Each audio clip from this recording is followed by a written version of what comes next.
Good evening, ladies and gentlemen. It's my proud privilege, and I'm really delighted and honored that Professor K. Srinath Reddy would deliver the first foundation lecture. It's my privilege to introduce Professor Reddy, whom many of us know. Dr. Srinath Reddy is the president of Public Health Foundation of India, PHFI, and formerly he headed the Department of Cardiology at All India Institute of Medical Sciences. Professor Reddy is the first Indian to be elected as a foreign associate member of the National Academy of Medicine, formerly the Institute of Medicine of the National Academy of Sciences of the United States of America. He served as the first Bernard Loan Visiting Professor of Cardiovascular Health at Harvard School of Public Health for 5 years. He is presently an adjunct professor at Harvard, Emory, and Sydney universities. He has served on many WHO expert panels. Most importantly, he chaired the high-level expert group on universal health coverage for Planning Commission of India. He is also a member of the Leadership Council of UN Sustainable Development Solutions Network and chairs the thematic group on health in SDSN. Professor Reddy is a member of the Global Panel on Agriculture and Food System for Nutrition. He has published more than 500 scientific papers. He has received several honors.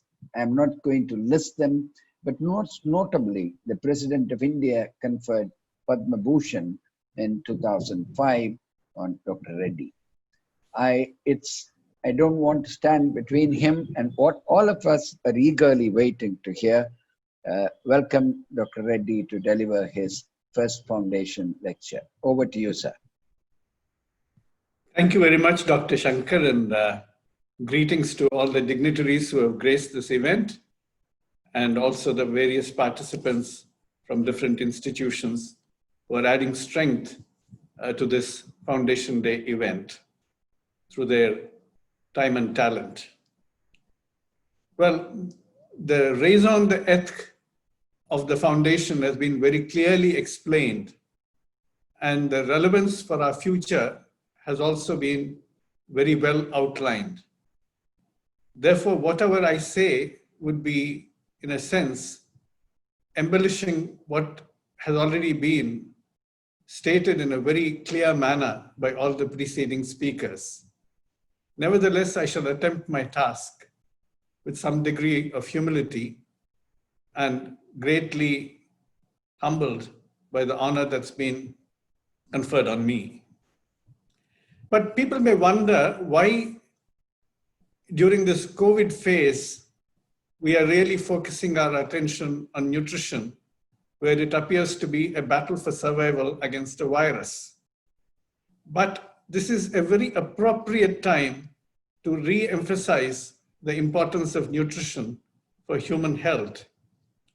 It is very clear that food and nutrition in a balanced manner are the main contributors to innate immunity, which is the first and foremost defense against any microbial invader. And it is malnourishment of many forms which actually erodes our defense and makes us easy prey for viruses and bacteria. And that has been very clearly outlined in this particular pandemic too, when we recognize that the most vulnerable are those who have nutritional disorders of any kind. But we also recognize that we harbor within us hundreds of trillions of microbes who also constitute our microbiome and who help us both in building up our immunity, but also in fostering our nutrition.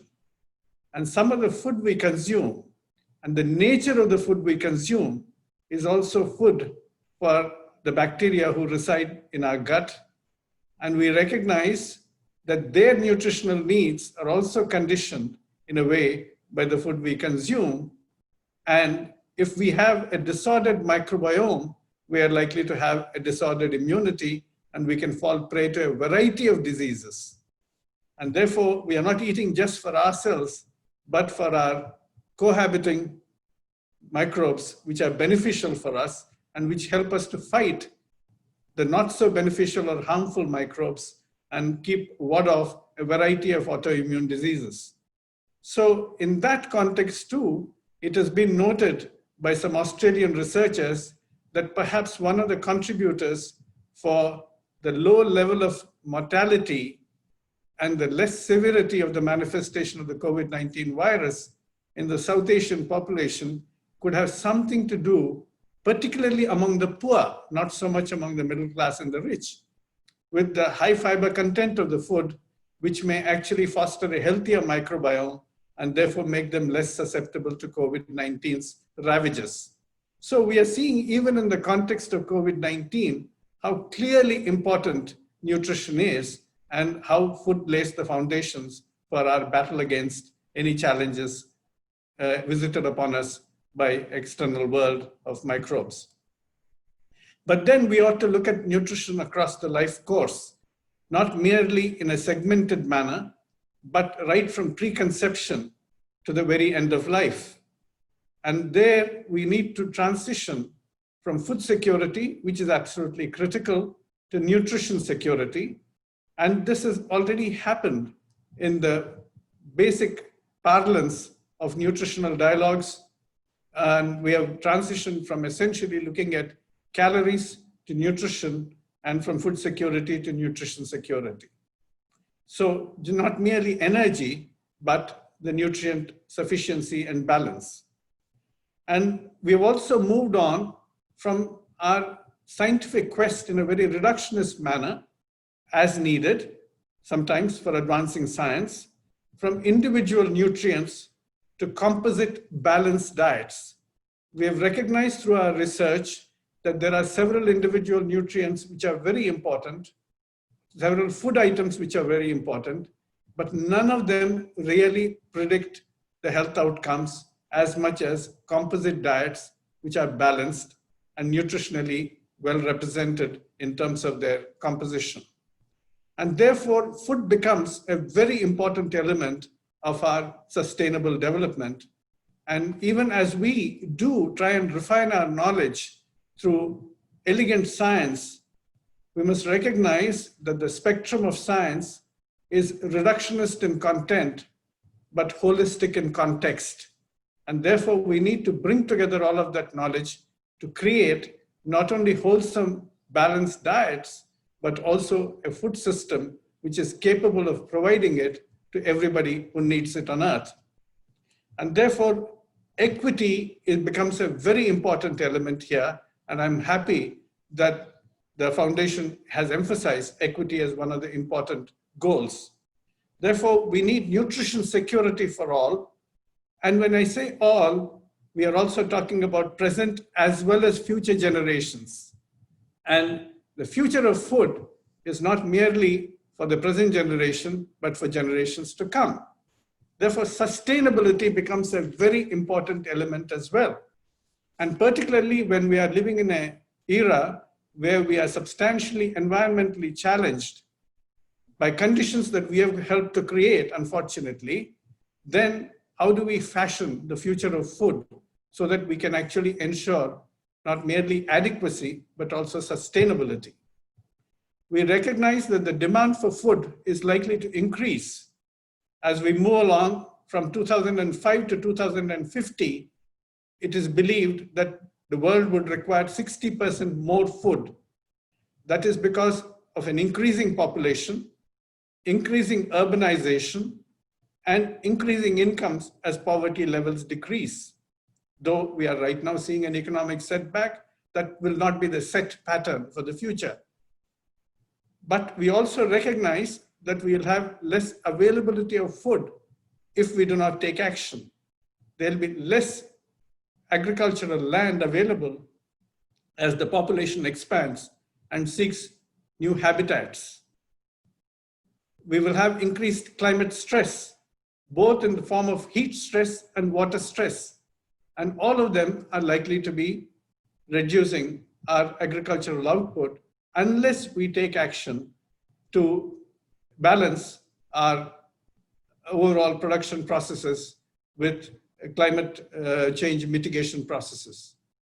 Now, we also recognize that some of the technological changes that we are relying upon so far for advancing our ability to produce more food will not have the same level of returns as we move along. Therefore, we have to adapt to the future. While we do invest in technology, we cannot believe that to be our sole savior, because we may be on the law of diminishing returns in terms of the technological returns for agriculture. And we also recognize in particular that there are places on earth which are especially vulnerable. Sub-Saharan Africa and South Asia, which are already operating at temperatures very close to the highest level tolerated by staples. For every degree further rise in temperature, we will be seeing a 10% decrease in yield loss for staples. So a 10% decrease in the yield for staples, but non-staples too will suffer. Fruits and vegetables will ripen early and rot early. And in the staples too, the nutrients would be lost. There would be lesser amount of protein, lesser amount of zinc, lesser amount of iron as the heat rises. By 2050, it has been forecast that India would experience 2.9% increase in zinc deficiency, which would translate into 49.6 million new zinc deficient persons in India. It would have a 2.2% increase in protein deficiency, which would mean 38.2 million new cases of protein deficiency. And we will see 106 million children and 396 million women iron deficient by 2050 if we do not take preventive action in order to stall climate change and also improve our nutritional programs. Accompanying heat stress is water stress. 50% of India will experience extreme or high water stress, which will again further impact upon our agricultural productivity and nutritional sufficiency. The rising sea levels will pose a threat to our coastlines and our availability of fish as a source of nutrition. In fact, the rising sea levels are increasing by 3.4 millimeters per year, and they are substantially impact upon the yield of our fish. But therefore, we do require to diversify crop production in India. It has been forecast by modeling by the Data Science Institute of the Columbia University that diversifying crop production in India, particularly by increasing the production of millets and sorghum to partially replace rice, would enable us to have more nutritious food supply, reducing the irrigation demand, reducing the energy use, and also reducing the greenhouse gas emissions. A much more balanced, ecological, and nutritionally appropriate response to climate change. So what we need to do is to try and aim for methods of production which are going to yield much more per unit investment in land, water, and energy. We recognize that the food systems are complex adaptive systems. Agriculture is only the beginning of the supply chain and is only a part of that adaptive system. Harvesting, storage, and transport are important elements, and post-harvest losses are an important source of food waste, not merely food waste on the table, but post-harvest losses are also an important element. And how do we actually tackle that? And in the whole area of processing, what are the nutrient losses that happen to beneficial nutrients, and what are the harmful elements that are added in the course of processing, particularly of ultra-processed foods, whether it's trans fats or increased salt or increased sugar. All of these are going to be very critical. We recognize that when we talk about trans fats, the original intent was to increase the shelf life, as indeed in olden times, the idea of adding a lot of sugar or a lot of salt to foods was essentially to increase the shelf life as preservatives. But all these things that we add to prolong or lengthen shelf life shorten human life. And therefore, we do need to take adequate action to ensure that the foods that we prepare and process are far safer. Then comes in food safety as well, but equally importantly, food pricing. Food pricing is an important element to make appropriate diets available and affordable to everybody. And consumer demand and practices are very critical in shaping the nature of food production if there is a responsive industry and responsive agriculture and policies are set to meet not merely the health and nutrition knowledge from science, but also the aspirational demands of consumers, which of course must be steered in the right direction. Quite often, it has become the practice to say that it is a matter of individual choice, that what you eat is essentially a matter of individual choice and it should not be interfered with. But choice is determined by multiple factors. It can be conscious, it can be conditioned, or it can be constrained. Conscious based on the right information or the wrong information. And therefore, health and nutrition literacy become very important elements. And I'm sure that the book that you have published is going to contribute substantially there. Further, it can be conditioned by aggressive marketing, by peer pressure, by cultural traditions. So all of those need to be contended with if we are trying to promote healthier consumer practices with reference to food choices. But very importantly, choice can also be constrained. You may have all the knowledge in the world about what type of fruits and vegetables and how many times to consume, but you may be greatly constrained by your financial conditions, which limit your affordability in terms of purchase. And therefore, it is not enough to say that somebody knows that fruits and vegetables have to be consumed in this quantity per day, but does the family budget permit that? Can they buy healthier edible oils in preference to unhealthy edible oils? Now, that actually depends upon policy instruments which can make the healthier products more easily available and affordable.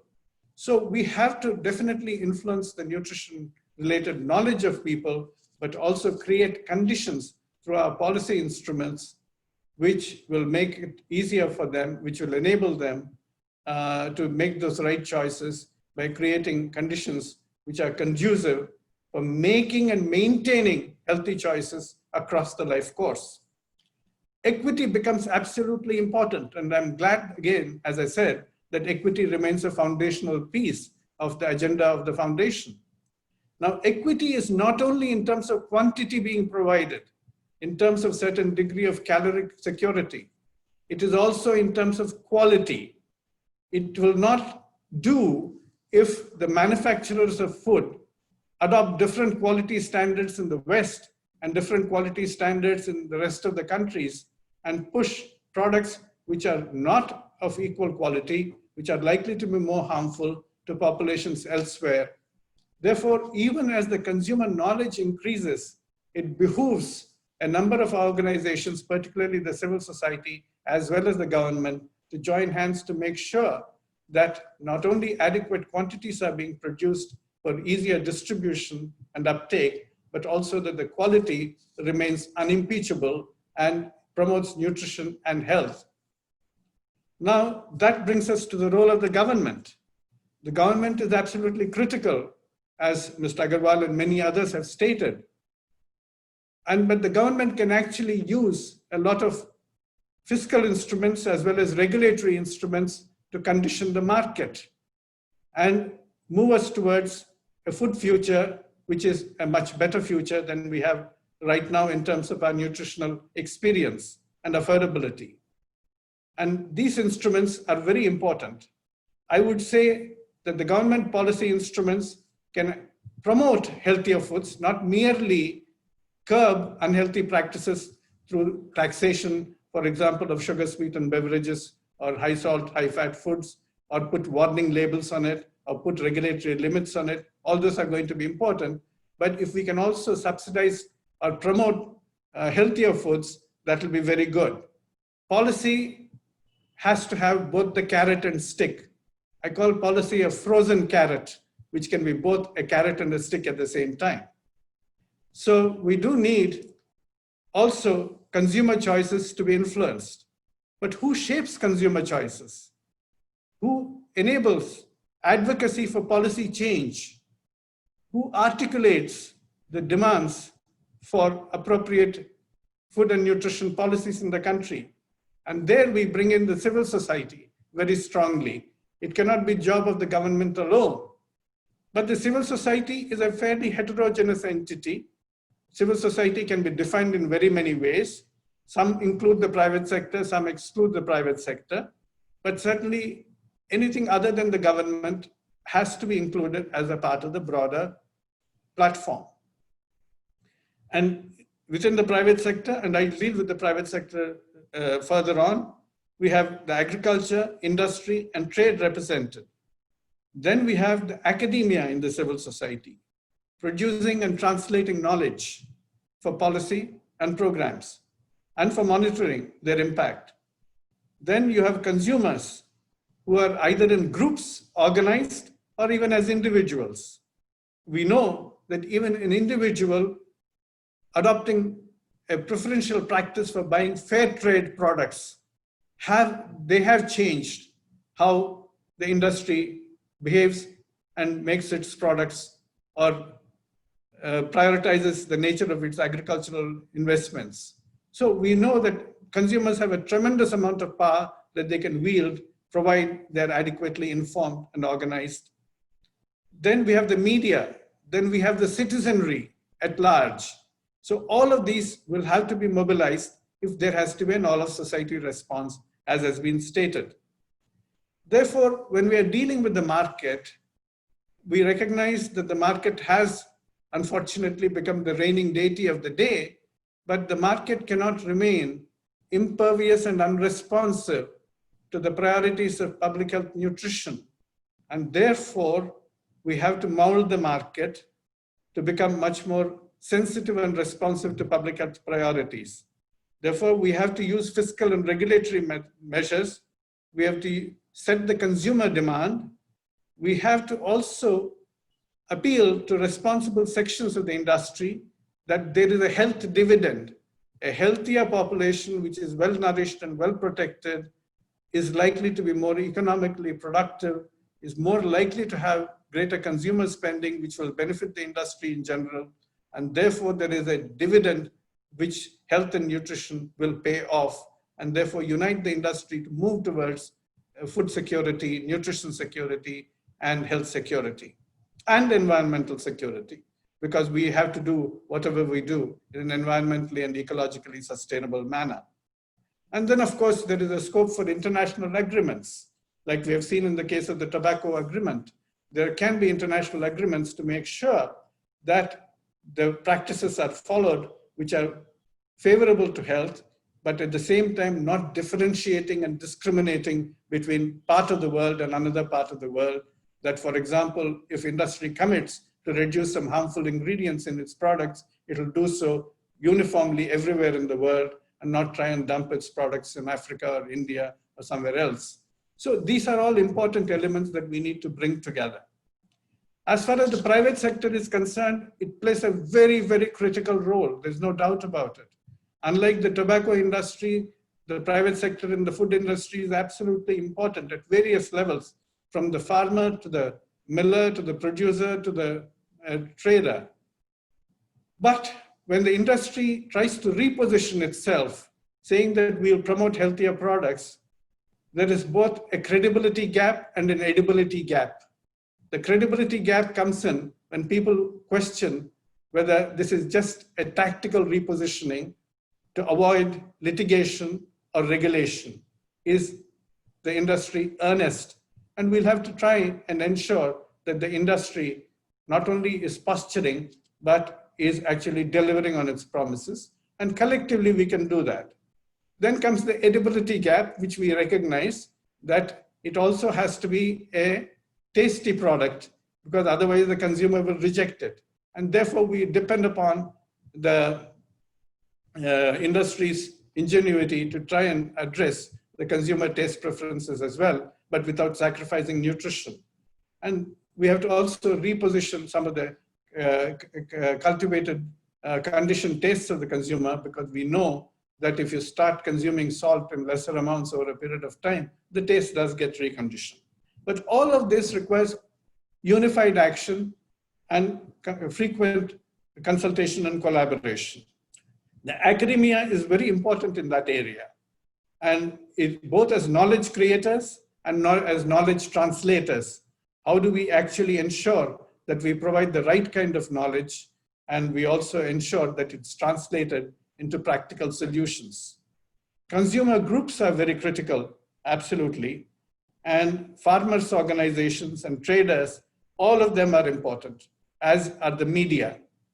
Now, media, both in terms of educating the people, enhancing nutrition and health literacy, but also questioning policies and programs and practices. All of this will require partnerships at multiple levels, and the foundation actually now provides an excellent platform for those kind of partnerships to be formed. We have frequently heard the word PPP employed as partnership, as a public-private partnership. I would like to redefine it as partnership for a public purpose. First, we identify the public purpose and then have a unified action agenda around that public purpose with clearly defined deliverables and accountability mechanisms. So it is the public purpose that must drive the collective action. Therefore, there has to be an all of society effort, as has already been stated. But for that, we need an all of society consensus, a consensus that is built periodically and commitments that are renewed regularly. And this platform that you have created in the form of the foundation can be an excellent platform for India and set a great model there. So we do need this platform for convening different actors, followed by consultation among them, building up of consensus, adoption of a common agenda, and then collective action. The collective action must amplify advocacy, accelerate action, and assert accountability from all stakeholders. And we must measure progress objectively. Therefore, we also need good indicators of progress in each of these elements. And that is where research comes in. Implementation research, policy research, all of them will come in. And we must keep on emphasizing equity, because the availability of a balanced and adequate nutrition through a food system which is responsive to population needs is not a matter of charity. It is true that we see in the pandemic a lot of organizations feeding those who require. That's a wonderful thing. But nutrition security should not be merely left to acts of charity, which are undependable. It should be a matter of right. And therefore, that is where the foundation must assemble all the actors so that this value is actually translated into a right which everybody can benefit from. So I believe knowledge must be translated to action, action to impact, and impact to equity. And then we can create the kind of future for food, for health, for human welfare, for ecological sustainability, and thereby bring in a much healthier, a better balanced nutrition, and a much healthier world with more balanced nutrition, and bring in intergenerational equity also, so that the future is not going to be compromised by our present mistakes. As the Nobel laureate Toni Morrison, who won the Nobel Prize for Literature, said, if we do not create the future, the present extends itself. We cannot afford a passive response. We have to have an active and alert response, because the present will not merely extend itself if we do not act. The future will actually get worse than the present, and we cannot afford that. And I'm sure the Food Future Foundation will ensure that India at least will move in the right direction and will set the pace for the rest of the world also to move towards a healthier future with appropriate and affordable nutrition assured for all. Thank you very much. Thank you, Dr. Reddy, for this highly insightful lecture. So many complexities in the food system, and to give this right of making conscious choices for consumers, there's so many factors. You've put it together so beautifully.